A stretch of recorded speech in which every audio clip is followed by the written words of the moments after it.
On a remote island in the South Pacific, far from bustling cities and modern communications, a lone figure moved silently through the dense undergrowth. His uniform was tattered, his equipment worn by decades of exposure to rain, sun, and the unforgiving jungle. To the casual observer, he might have seemed like a hermit or a survivor of some forgotten shipwreck. But Teruo Nakamura was no ordinary recluse. For 29 years, Nakamura believed he was still serving the Empire of Japan. He was, in his mind, a soldier fulfilling his duty, unaware that the world had moved on, that the war had ended, and that the nation he served had changed beyond recognition. Early life and enlistment. Teruo Nakamura was born at Palalin in 1919, on the island of Karating, part of the Amurang region in Taiwan, then under Japanese rule. Of Amish descent, one of Taiwan's indigenous peoples, he was a child of simple means, growing up hunting, farming, and learning the skills necessary to survive in the rugged tropical terrain. In the late 1930s, as Japan prepared for war, Nakamura, like many young men of his generation, was conscripted into the Imperial Japanese Army. He was assigned to Formosa's, Taiwan, military units and eventually sent to the South Pacific, where Japanese forces occupied strategic islands to defend against Allied advances. He underwent rigorous training in jungle warfare, survival, and small unit tactics. From the beginning, his world became one of strict discipline, unwavering obedience, and isolation from civilian life. Every day, every action, was about loyalty, survival, and service. Deployment to Morotai and Ambon. By 1944, Nakamura had been deployed to the Maluku Islands, specifically Morotai and later Ambon, critical points in Japan's defensive perimeter in the Pacific. Here, Japanese forces faced increasing pressure from Allied troops. Supplies were cut off, disease was rampant, and soldiers faced grueling conditions in the jungles and beaches of the islands. Nakamura's unit was tasked with maintaining defensive positions, patrolling jungle trails, and, when necessary, engaging in small skirmishes against Allied reconnaissance forces. The war in the Pacific was turning against Japan. Airstrikes, naval bombardments, and blockades meant that food, ammunition, and medicine were scarce commodities. It was in this environment, with constant fear of attack and dwindling resources, that the seed of isolation was planted. Soldiers became increasingly wary of leaving their positions. Communication with the outside world was minimal. And when Allied forces landed on these islands, Nakamura and a small contingent retreated into the dense interior, unaware of the broader collapse of Japanese control in the region. The retreat into the jungle. By the end of 1944, Allied forces had secured much of the South Pacific. Japanese garrisons were cut off, and official command structures were collapsing. On Ambon Island, Nakamura and a handful of soldiers found themselves isolated, with no reinforcements, no news, and a growing distrust of surrender. For Nakamura, surrender was unthinkable. From his perspective, Japan was still at war, and he was a loyal soldier. With a few companions, he retreated into the jungle, establishing hidden shelters made from bamboo, leaves, and the detritus of the island. They scavenged for food, coconuts, wild yams, fish, and whatever small animals they could catch. Water was collected from streams or rainwater. Even as years passed and his comrades either surrendered, died, or were captured, Nakamura remained. The jungle became his entire universe, a place of both refuge and imprisonment. Life in isolation. Life for Teruo Nakamura was harsh, monotonous, and dangerous. He had no knowledge of global events beyond his immediate surroundings. He hunted birds and small mammals, set traps for rodents, and collected wild fruits. His tools were simple: a handmade spear, knives fashioned from scraps, and occasionally, remnants of Japanese military equipment. Disease was a constant threat. Malaria, dysentery, and tropical infections claimed the lives of soldiers who failed to adapt. Yet Nakamura's knowledge of the jungle and survival skills allowed him to persist. He became increasingly self-reliant, moving silently, building hidden shelters, and avoiding contact with locals who occasionally visited the island. Despite this isolation, Nakamura maintained strict military discipline.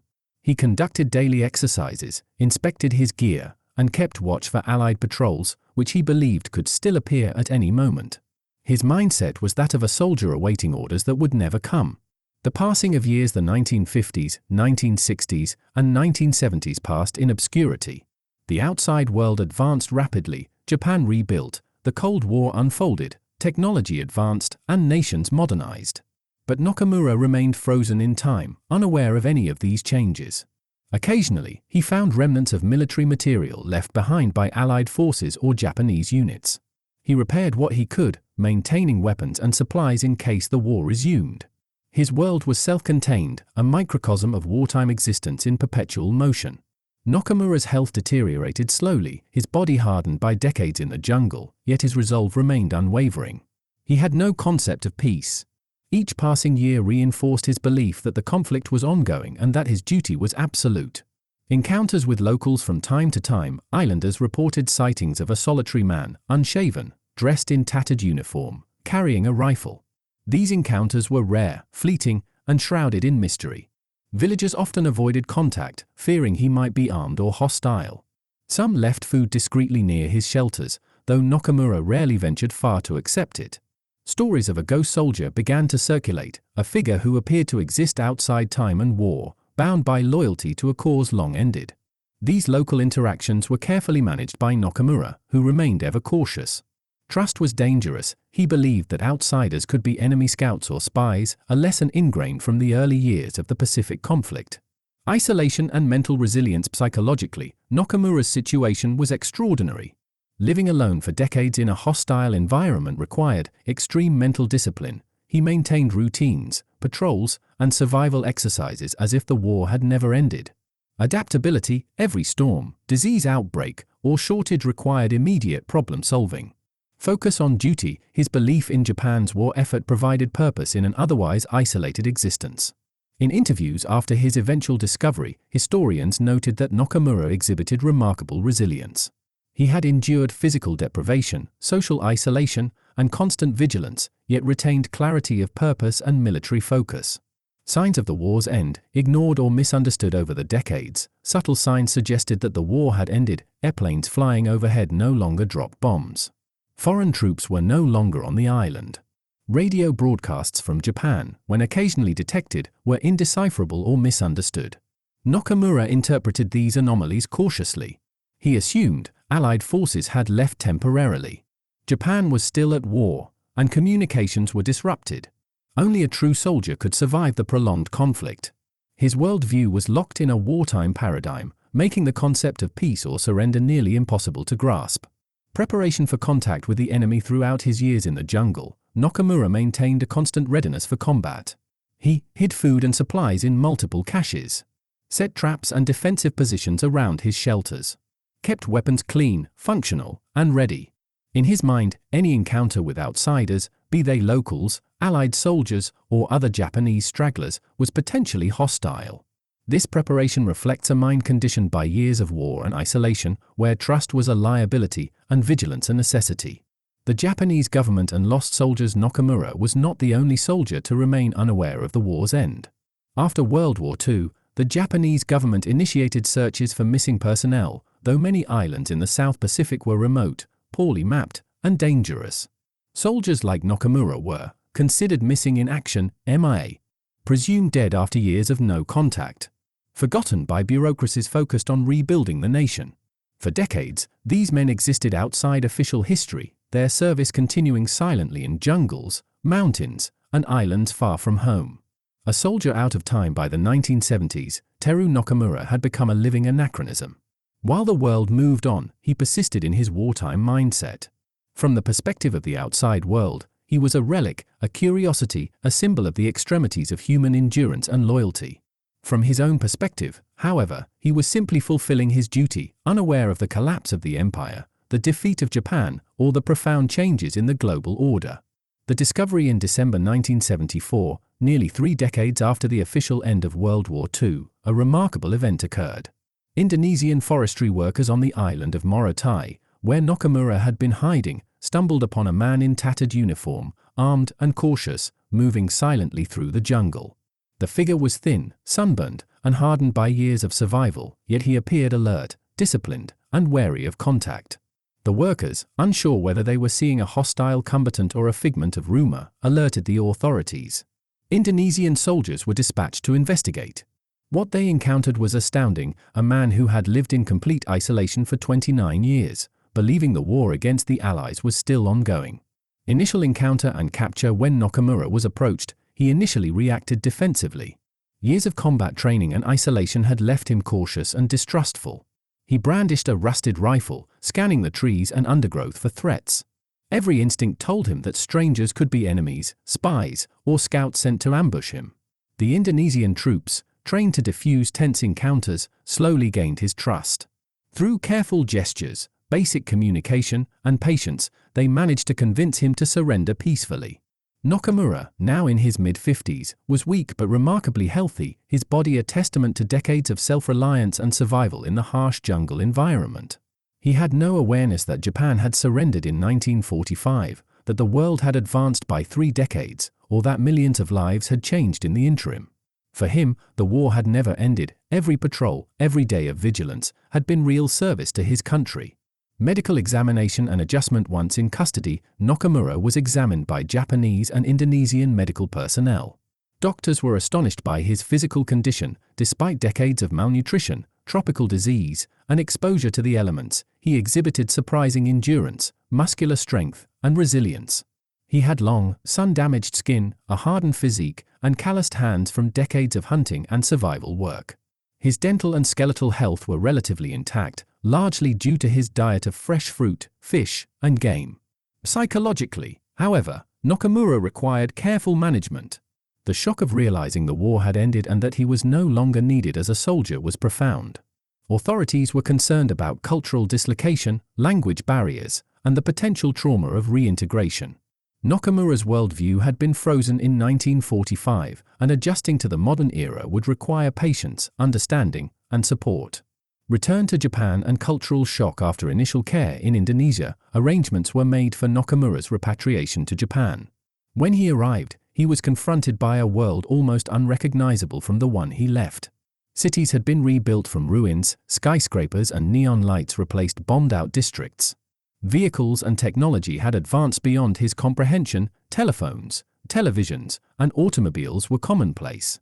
Social and political structures had shifted. Japan had transitioned to a peaceful, democratic society, and the imperial army no longer existed. Nakamura's reaction was one of profound bewilderment. He had dedicated nearly 3 decades to a war that had ended long before he left the jungle. The world he returned to was peaceful, but to him, it was alien and almost incomprehensible. Media attention and public reaction. News of Nakamura's discovery spread quickly, both in Japan and internationally. Newspapers, television stations, and historians were fascinated by the story of a soldier who had served for 3 decades in a war long over. Some in Japan hailed him as a symbol of loyalty and endurance, a man who had faithfully followed orders even when no one was watching. Others questioned the practicality and morality of his continued isolation, emphasizing the tragedy of a life consumed by duty to a war that had ended. International audiences were intrigued by the human element, how one man's belief and discipline had preserved him through 29 years of extreme isolation. The story sparked debate about duty, survival, and the psychological effects of war. Nakamura became a living case study in resilience, obedience, and the human cost of conflict. Legal and financial issues. Upon his return, Nakamura faced legal and financial complications. Unlike Japanese soldiers of full Japanese descent, he was of Amis heritage, an indigenous Taiwanese background. The Japanese government initially intended to provide a pension and recognition, but bureaucratic technicalities led to minimal compensation. Nakamura received a modest lump sum, far less than Japanese soldiers of ethnic Japanese descent. The discrepancy sparked discussions about ethnic discrimination, colonial legacies, and the responsibilities of governments toward veterans. Despite the financial complications, Nakamura reportedly remained stoic and uncomplaining, reflecting the discipline and humility ingrained in him during his decades of service. Integration challenges. Adjusting to life in modern society posed enormous challenges for Nakamura. Language and culture. While he spoke Japanese, the dialects, slang, and cultural references had evolved dramatically since 1945. Technology. Everyday life involved devices and systems entirely unknown to him, from cars to electricity, telephones, and television. Social norms. Post-war Japan was democratic, pacifist, and modernized, a stark contrast to the militaristic, hierarchical society he had known. Despite these obstacles, Nakamura gradually adapted, aided by translators, social workers, and sympathetic historians. He learned to navigate the complexities of a modern society that had been unimaginable during his years in the jungle. Historical significance. Teruo Nakamura's story is significant not only for its human drama but also for what it reveals about the nature of war, duty, and loyalty, the extremes of obedience. Nakamura exemplifies the ultimate soldier's mindset, absolute loyalty to orders and belief in the mission, even in the absence of communication or oversight. Survival and resilience. His ability to survive in extreme isolation for nearly 3 decades demonstrates remarkable adaptation and physical endurance. Colonial context. Nakamura's Taiwanese Amis heritage highlights the complexities of colonial military service, where indigenous populations were conscripted into foreign conflicts. The human cost of war. While no bullets struck him during his decades in hiding, Nakamura's life represents a different kind of casualty, a life consumed by duty and disconnected from society. Personal reflections. In interviews, Nakamura reportedly described his life in the jungle with a matter-of-fact tone. He spoke of daily survival, hunting, and keeping watch, without dramatizing the hardships he endured. He emphasized the discipline required to survive, framing his decades in isolation as an extension of military service. He expressed curiosity and wonder at modern Japan, though also confusion and detachment, reflecting the difficulty of reconciling his past with the present. Unlike many returning soldiers, Nakamura had no family or dependents waiting for him, which further complicated his reintegration. His story was documented by historians, journalists, and scholars, providing a rare glimpse into the psychology of long-term isolation and unwavering duty. Lessons from Nakamura's life. Teruo Nakamura's extraordinary experience offers several lessons. Loyalty beyond logic. Nakamura's belief in the continuation of the war illustrates the power of loyalty and duty to shape human behavior, even against overwhelming evidence. Human adaptability. His survival demonstrates the capacity of humans to endure extreme environmental, social, and psychological challenges. Isolation and society. His story highlights the importance of connection, communication, and societal context in shaping understanding and purpose. War's lingering impact. Even decades after conflict ends, war continues to affect individuals in ways that are profound, personal, and sometimes invisible. Final years and legacy. Teruo Nakamura lived quietly in Japan until his death in 1979. He never returned to the jungle, nor did he attempt to resume military service. Instead, he became a symbol of the extremities of duty and the consequences of war on the human psyche. Japanese media continued to report on his life and death, emphasizing the fascination and tragedy of a soldier who had missed almost 3 decades of peace. Historians cite Nakamura in studies of long-term isolation, post-war reintegration, and the psychology of obedience. His story resonates internationally, illustrating how war reaches beyond battlefields and timelines, touching lives in unexpected ways. In many ways, Teruo Nakamura's life represents a living bridge between wartime Japan and the modern world, a man whose personal chronology was frozen in the past while the world moved forward. His experience underscores the enduring power of duty, the human capacity for survival, and the profound cost of war on the individual. The context of Japanese holdouts. Teruo Nakamura was not entirely unique, though his case remains one of the most extraordinary. Across the Pacific, after Japan's surrender in August 1945, many Japanese soldiers remained in remote islands, believing the war was still ongoing. These men, known as holdouts, continued to live under wartime conditions for years, sometimes decades. The most famous of these was Hiroo Onoda, who remained in the Philippines until 1974, unaware of Japan's surrender and conducting guerrilla operations against local forces. Another holdout, Shoiki Yokoi, hid in the jungles of Guam until 1972, surviving entirely on his wits and the resources of the jungle. Nakamura's case, however, is remarkable for its duration, location, and isolation. Unlike Onoda, who had sporadic contact with locals, Nakamura lived almost entirely cut off from human contact, relying solely on the jungle for survival. Nakamura's isolation. In historical perspective. From a historical standpoint, Nakamura's life raises profound questions about loyalty, duty, and the human will to survive. Military doctrine and training. Japanese soldiers were trained to obey orders without question. The concept of surrender was considered dishonorable, even shameful. This cultural conditioning played a crucial role in Nakamura's continued service long after the war's end. Environmental adaptation. Nakamura's survival required extraordinary adaptation to a hostile environment. Tropical diseases, monsoons, and scarce resources were everyday threats. Yet his survival demonstrates the capacity of humans to endure extreme conditions through ingenuity and persistence. Psychological conditioning, isolation and strict adherence to military duty reinforced Nakamura's belief system. The absence of external information created a closed-loop reality where the war continued indefinitely.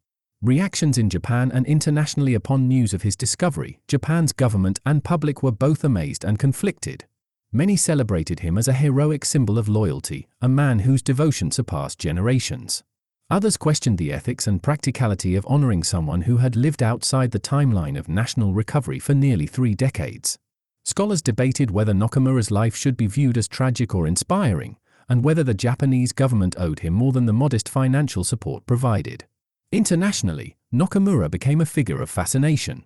Western media highlighted the extraordinary endurance and mental discipline required to survive nearly 30 years alone, living as a soldier in a war that had long ended. His story was framed as a testament to the human spirit, the extremes of military loyalty, and the sometimes tragic consequences of total obedience. Comparisons with other holdouts. Nakamura's story invites comparison with other Japanese holdouts, each offering unique insights. Hiroo Onoda, Philippines, 1974. Onoda had sporadic contact with locals and occasionally fought minor skirmishes. His surrender was facilitated by a former commanding officer delivering official orders. Shoiki Yokoi, Guam, 1972. Yokoi survived in a cave, using fishing, hunting, and limited agriculture. He was discovered accidentally by civilians and returned to a shocked society. Nakamura, Morotai, 1974. Nakamura survived entirely alone, scavenging and hunting in complete isolation. His lack of contact with humans magnifies the extraordinary nature of his resilience.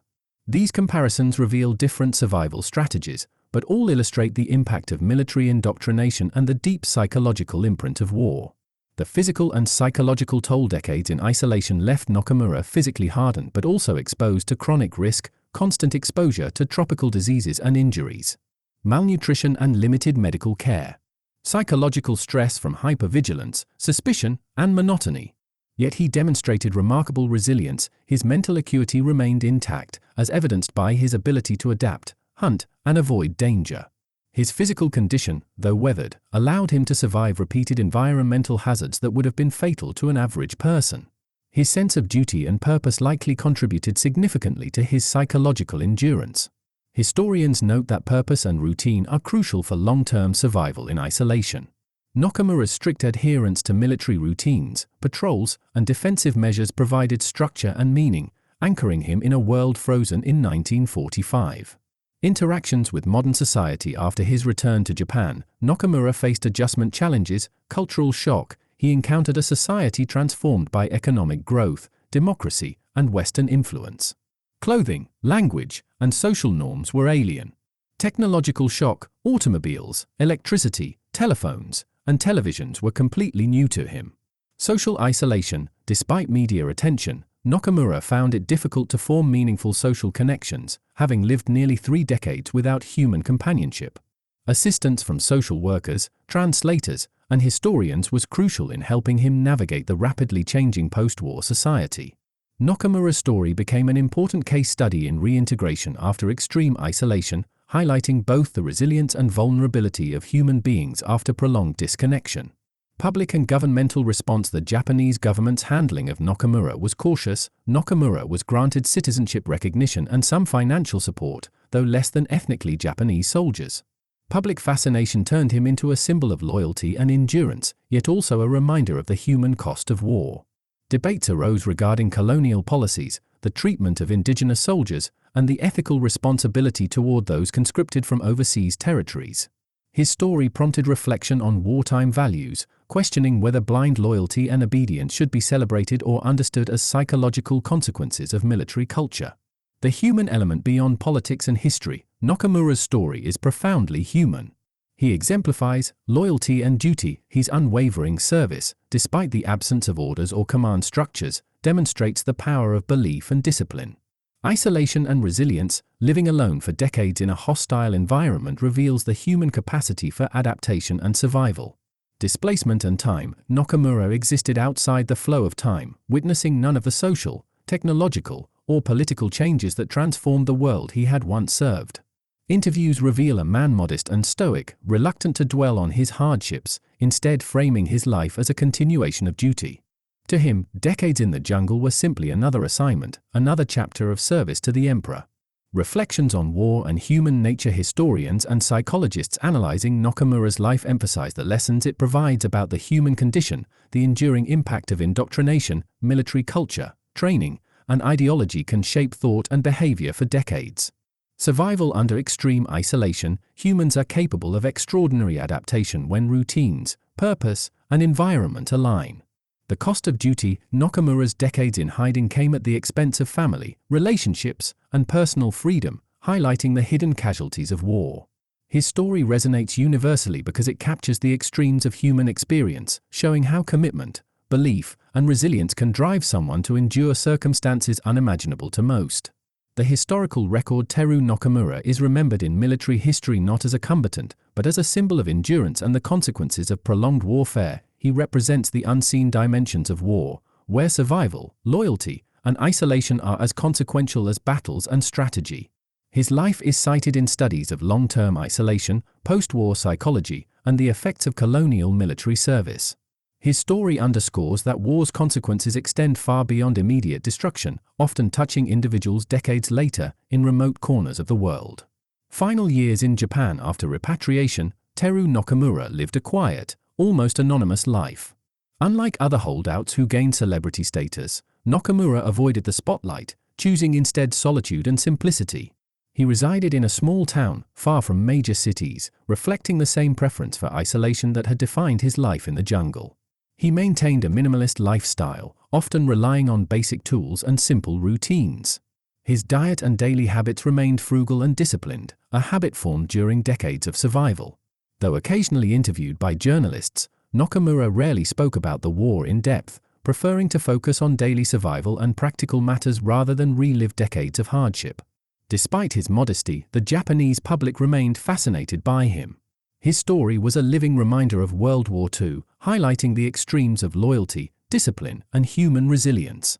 Historians considered his life a unique lens through which to study the psychological, social, and cultural impact of prolonged warfare.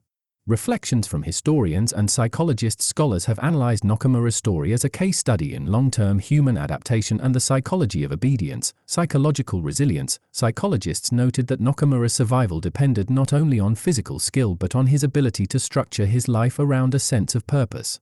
His daily routines mirrored military discipline, giving his life coherence even in total isolation. Impact of indoctrination. Nakamura's belief that World War II had never ended underscores the power of military training and ideological conditioning. His unwavering commitment reflected the deep cultural values of loyalty and duty instilled in Japanese soldiers of the era. Isolation effects. Unlike many long-term survivors of isolation, Nakamura maintained mental clarity and strategic thinking, demonstrating the human brain's capacity to adapt to extreme solitude without complete psychological breakdown. Cross-cultural insights. His Amis heritage, combined with decades of jungle survival, provides insights into colonial military conscription and the ways in which indigenous soldiers were deployed far from home, often without support or recognition. Media portrayal and public fascination. Media coverage emphasized both the heroic and tragic dimensions of Nakamura's story. International media focused on the astonishing longevity of his mission, framing him as a symbol of extreme human endurance. Japanese media highlighted the loyalty, honor, and discipline Nakamura embodied, sometimes portraying him as a figure of national pride. At the same time, ethical debates arose over government responsibility, colonialism, and the fairness of his treatment upon return. Documentaries, news articles, and historical analyses presented Nakamura as a window into a lost era, a living link to a conflict that had reshaped the world but had been experienced in radically different ways by those like him. Lessons on loyalty and duty. Teruo Nakamura's experience raises profound questions about duty, obedience, and the nature of loyalty. Absolute commitment. Nakamura exemplifies the extreme of military loyalty, serving decades after the conflict ended because his purpose was clear, immediate, and absolute. The cost of obedience. His decades of isolation came at the cost of personal freedom, social connection, and exposure to the world's changes, a stark reminder of the hidden toll of war beyond the battlefield. Cultural conditioning. His story illustrates how deeply cultural and military norms can shape behavior, leaving individuals acting with honor and purpose even when logic or reality contradicts their worldview. Human endurance. Nakamura's physical and psychological survival demonstrates the remarkable adaptability of humans, capable of thriving in extreme conditions when discipline, routine, and purpose are maintained.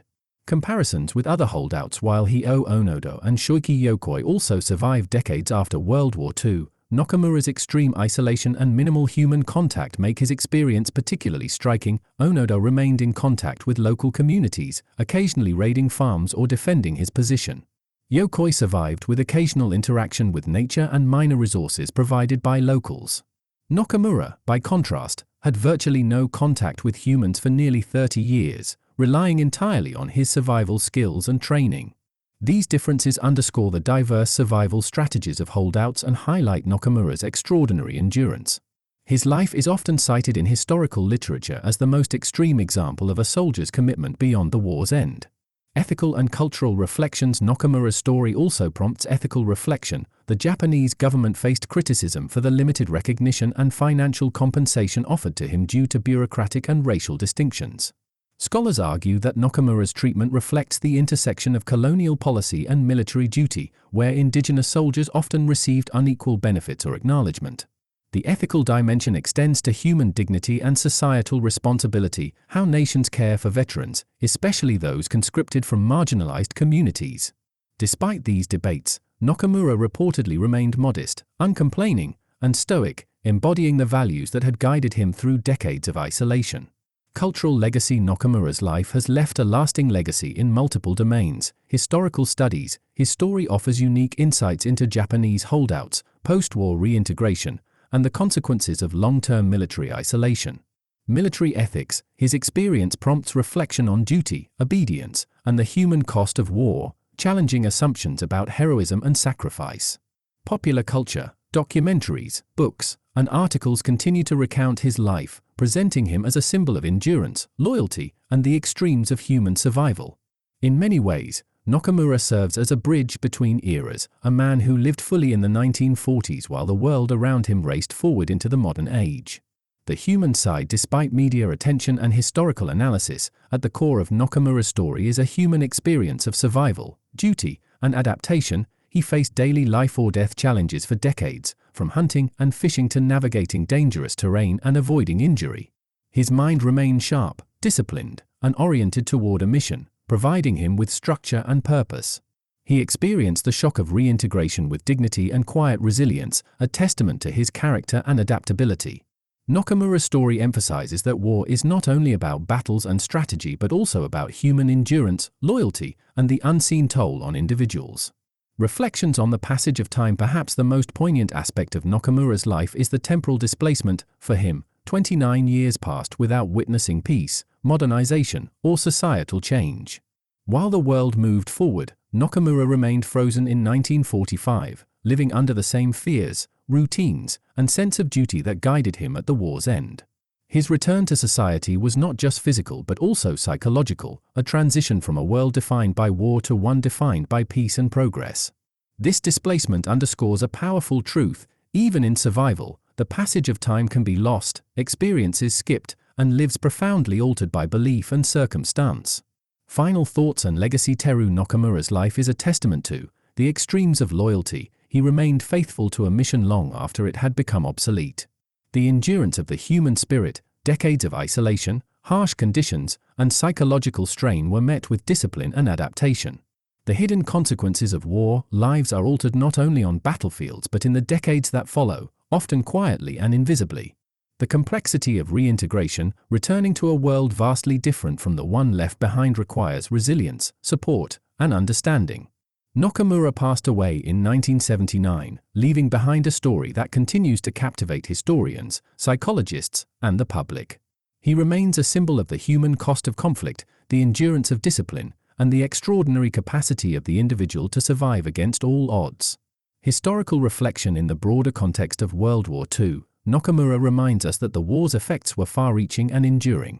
While battles, treaties, and victories are documented, the human stories, those of endurance, isolation, and delayed reintegration, provide a deeper understanding of war's full impact. His life also illustrates a critical lesson for future generations. The world we inherit is shaped not only by grand strategies and battles but also by the lives of individuals, often overlooked, who bear the consequences of decisions made decades before. In the end, Teruo Nakamura's story is more than a tale of survival. It is a meditation on duty, time, and the human spirit, a reminder that even in the absence of recognition, honor, and awareness, the human will can endure, adapt, and ultimately emerge into a world forever changed.